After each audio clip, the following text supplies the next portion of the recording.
الحمدللہ آج کے اس پروگرام کا عنوان ہے منافقوں کی بیٹھک یعنی اقوام متحدہ، دوسرا حصہ۔ اعوذ باللہ من الشیطان الرجیم، بسم اللہ الرحمن الرحیم۔ الصلاۃ والسلام علیک یا سیدی یا رسول اللہ وعلی ازواجک و اصحابک و آلک یا سیدی یا حبیب اللہ۔ الحمدللہ لاہور شہر میں آج یوم الاحد 27 ربیع الاول شریف 1447 ہجری اور بروز اتوار 21 ستمبر 2025 عیسوی کا دن ہے۔ یاد رہے کہ اقوام متحدہ کا اجلاس نیو یارک شہر میں جاری ہے۔ یہ 80واں اجلاس ہے اور 80ویں اجلاس تک پچھلے 80 سالوں کی کہانی یہ ہے کہ جب یہ اقوام متحدہ بنی اور اقوام متحدہ کے اس جنرل اسمبلی کے فلور پر اقوام متحدہ کے یعنی اس بیٹھک میں امریکہ بہادر نے یعنی انکل سیم نے یعنی سامری جادوگر کے ماننے والے چیلے چانٹوں نے جب ریاست اسرائیل کی قرارداد پیش کی 1948 میں، تو ایک ہی دن میں اسے منظور کر لیا گیا کہ ہاں جی ریاست اسرائیل ہے، ہاں جی مان لیا جی بس ہے۔ ایک دن میں قرارداد پیش ہوئی اور اسی دن اسے منظور کر لیا گیا، جبکہ ریاست فلسطین کو تسلیم کرنے میں آج تک 80 سال ہو گئے اور UNGA 80 یعنی اس وقت اقوام متحدہ کی جنرل اسمبلی کا 80واں اجلاس جاری ہے، جسے یہ حقیر UNGA کو یوں بیان کرتا ہے: United Nations of General affecters, AFFECTERS۔ Affectors is an equivalent word in English for hypocrites، یعنی منافقوں کا جو ایسا لفظ جو انگریزی زبان میں حرف A سے شروع ہوتا ہے وہ ہے افیکٹرز۔ تو یہ یونائٹڈ نیشنز کی جو جنرل اسمبلی ہے، یہ UNGA، یہ ہے یونائٹڈ نیشنز آف جنرل افیکٹرز یعنی منافقین کی بیٹھک، اور یہی اس پروگرام کا عنوان ہے۔ آج اس کا دوسرا حصہ ہے۔ تو بات یہ ہے کہ اسرائیل کو تو ایک دن میں تسلیم کر لیا گیا اور فلسطین کو تسلیم کرنے میں آج 80 سال ہو گئے، حالانکہ اس پر قابل غور نکتہ یہ ہے کہ ریاست اسرائیل کے دعوے دار یہ دعویٰ کرتے ہیں کہ اسرائیل علیہ السلام لقب تھا حضرت یعقوب علیہ السلام کا، جو کہ بیٹے ہیں حضرت اسحاق علیہ السلام کے، اور جو کہ بیٹے ہیں حضرت ابراہیم علیہ السلام کے۔ اور حضرت ابراہیم علیہ السلام کے زمانے کی جب آپ یہودی روایات پڑھ لیں یا ادھر سے مسلمانوں کے ہاں پائی جانے والی روایات پڑھ لیں، تو دونوں سے یہ معلوم ہوتا ہے کہ جب ابھی یعقوب علیہ السلام پیدا بھی نہیں ہوئے تھے، جب اسرائیل علیہ السلام پیدا بھی نہیں ہوئے تھے، تو اس سے پہلے بھی ریاست فلسطین کا ذکر موجود ہے، یہودیوں کی کتابوں میں بھی، ہم مسلمانوں کی کتابوں میں بھی، دونوں جگہ پہ جب ریاست فلسطین کا ذکر موجود ہے تو اس وقت بھی ریاست فلسطین تھی جب ریاست اسرائیل کا ذکر ہی نہیں تھا، جب اسرائیل پیدا ہی نہیں ہوئے تھے علیہ السلام۔ اور یہ تو ہے معلوم تاریخی زمانہ کہ جی اتنے ہزار سال پرانا جی حضرت ابراہیم علیہ السلام کا زمانہ ہے، اسے کہا جاتا ہے ہسٹورک ٹائمز یا ہسٹورک پیریڈ، کہ جب تک کی تاریخ معلوم ہے۔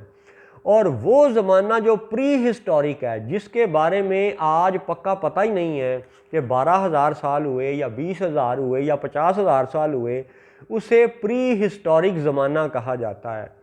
تو پری ہسٹورک زمانے کے حوالے سے یاد رکھیں کہ یہودی انسائکلوپیڈیا کے اندر ایک نہیں، دو نہیں، 5 نہیں، 10 عنوانات کے تحت کئی آرٹیکل سے یہ ثابت کیا جا سکتا ہے کہ ریاست فلسطین کا ذکر پری ہسٹورک ٹائم میں بھی تھا۔ غاروں کے حوالے سے آپ پڑھ لیں، موسم کے حوالے سے پڑھ لیں، زلزلوں کے حوالے سے پڑھ لیں، پری ہسٹورک ایونٹس کے حوالے سے پڑھ لیں، فلسطین کا ذکر آپ کو ہر جگہ ملے گا اور یہودی انسائکلوپیڈیا میں ملے گا۔ اور آج منافقت یہ کی جا رہی ہے کہ وہ فلسطین جو ہمیشہ سے تھا صدیوں سے تھا، پری ہسٹورک ٹائم میں بھی تھا، حضرت ابراہیم کے زمانے میں بھی تھا، حضرت اسحاق علیہ السلام کے زمانے میں بھی تھا، اور بعد میں آنے والے اسرائیل علیہ السلام کے زمانے میں بھی فلسطین ہی تھا۔ اس پہ یہودی انسائکلوپیڈیا کے کثیر حوالے موجود ہیں۔ تو بات یہ ہے کہ وہ فلسطین جو پری ہسٹورک ٹائم سے آج تک موجود ہے، اسے تسلیم کرنے میں یہ اقوام متحدہ کی جنرل اسمبلی 80 سال کھا گئی۔ دنیا کے لاکھوں قتل کر دیے گئے، کروڑوں قتل کر دیے گئے، اور آج یہ فلسطین کو تسلیم کر کے فرانس کا میکرون بڑا احسان کر رہا ہے، یہ نیتن یاہو اس کی دشمنی پہ تل گیا۔ یہ سب دکھاوے کی منافقت ہے۔ ان منافقوں سے یہ پوچھا جائے کہ بھائی کون سے تم فلسطین کو تسلیم کر کے احسان کر رہے ہو؟ فلسطین ہمیشہ سے تھا، ہے اور رہے گا، جبکہ تمہاری ریاست جو ظلم و ستم کے نام پر قائم ہوئی یہ انشاءاللہ مٹ جائے گی۔ اور آج کے پروگرام میں ان رئیس المنافقین یعنی سعودی حکمرانوں اور ان کے چندوں پر پلنے والے خنزیروں کے لیے یہ اگلا سوال ہے کہ آج بھی اگر اسی ربیع الاول میں 2025 عیسوی میں جو ربیع الاول جاری ہے 1447 ہجری کا، وہابیوں نے، دیوبندیوں نے، دیگر کئی منافقین نے، لبرلز نے، ان خبیثوں نے ربیع الاول کے حوالے سے وہ بکواسات کیں کہ جن کا جواب الگ سے علماء دین دے چکے اور دے رہے ہیں۔ لیکن غور کرنے کی بات یہ ہے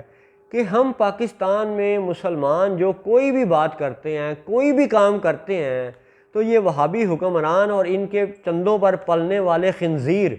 یہ ہم سے یہ پوچھتے ہیں کہ جی صحابہ کے عمل سے ثابت کرو، اپنا ہر کام صحابہ کے عمل سے ثابت کرو۔ اچھا جی چلو اسی نقطے پہ آ جاؤ، فلسطین کے حوالے سے تمہیں صحابہ کا عمل کیوں بھول جاتا ہے؟ اے رئیس المنافقین، سعودی عربیہ کے حکمرانوں، تم سے یہ سوال ہے کہ تم نے اپنے ان 92-93 سالوں میں کیا قوم کو اس قابل کیا؟ جہاں پہ بھی تم نے مدرسے کھولے چندے دے کے، اور تم نے یہ مسجدیں اور مدرسے اور یونیورسٹیاں اور اسکول کالج جو کوئی بھی تعلیمی ادارے بنائے، کیا تم نے دنیا کے مسلمانوں کو اس قابل کیا کہ آج اگر ایک مسلمان بچہ کھڑا ہو اور ایک یہودی بچہ کھڑا ہو اور دونوں آپس میں بحث کریں، یا دونوں بچہ کہنے کی بجائے عالم دین کہہ لیں، کہ کیا ان مدرسوں سے نکلنے والا مسلمان عالم دین اور ادھر سے آنے والا یہودی عالم دین یہ دونوں آمنے سامنے کھڑے ہوں، تو کیا آج کا مسلمان عالم دین دلیل دے کے، بندوق کے زور پہ نہیں، دلیل دے کے اس یہودی کو مغلوب کر سکتا ہے، شکست دے سکتا ہے؟ کیا سعودیہ کے بنائے ہوئے بین الاقوامی اسلامی یونیورسٹی اسلام آباد جیسے ادارے ہوں، یا پنجاب یونیورسٹی لاہور جیسے ادارے ہوں، یا کوئی بھی علومیناتی ادارہ ہو، ان علومیناتی اداروں سے پڑھ کے نکلنے والا آج کا مسلمان عالم دین کیا یہودی عالم دین کو دلیل کی قوت سے شکست دے سکتا ہے؟ اگر نہیں دے سکتا تو تم نے جو دنیا بھر میں ادارے پھیلائے وہ سب مسجد زرار کے زمرے میں ہیں اور گرا دیے جانے کے لائق ہیں۔ اگلی بات سنو، صحابہ کے عمل کو بھول جانے والوں اور صحابہ کے عمل کو مسلمان نسلوں کے ذہنوں سے بھلا دینے والوں، یہ یاد رکھو کہ تم جو آج یروشلم کی حکمرانی یہودیوں اور صہیونیوں کو دینے پہ تلے ہوئے ہو، تمہیں یہ یاد کروایا جاتا ہے کہ رسول اللہ صلی اللہ علیہ وسلم کے براہ راست تربیت یافتہ جناب سیدنا عمر فاروق رضی اللہ تعالی عنہ نے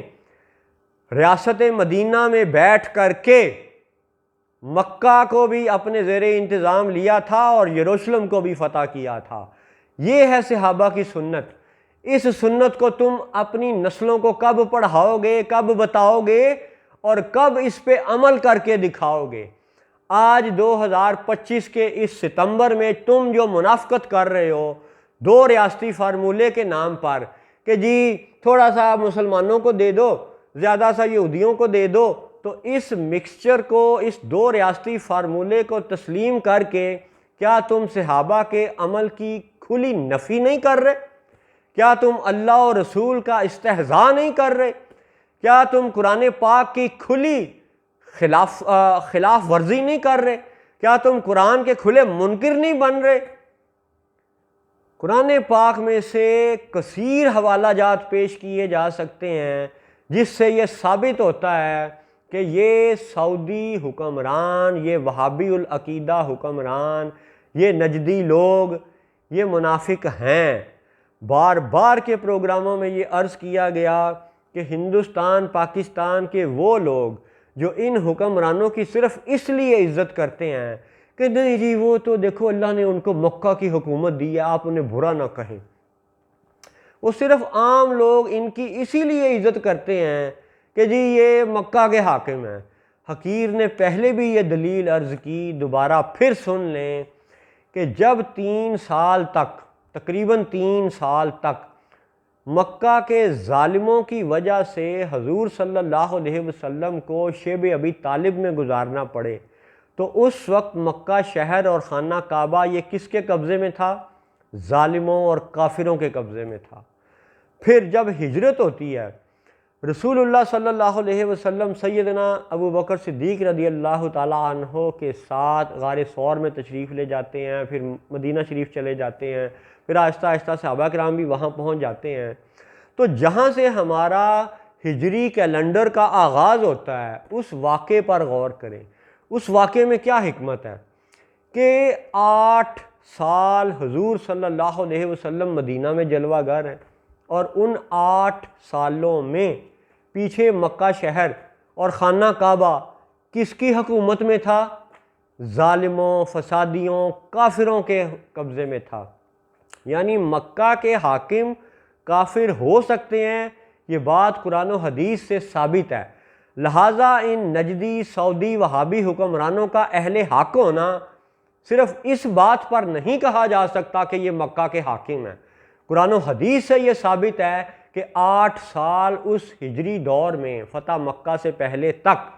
مکہ کافروں کے قبضے میں تھا، اور پھر جب مکہ فتح ہوا تو قرآن پاک میں اس کو فتح عظیم قرار دیا گیا،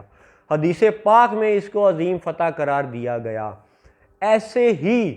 آج پھر انشاءاللہ جلد وہ وقت آنے والا ہے کہ جب اللہ تعالیٰ اپنے فضل سے اپنے ابابیلوں کی ایک نئی فوج کو اٹھائے گا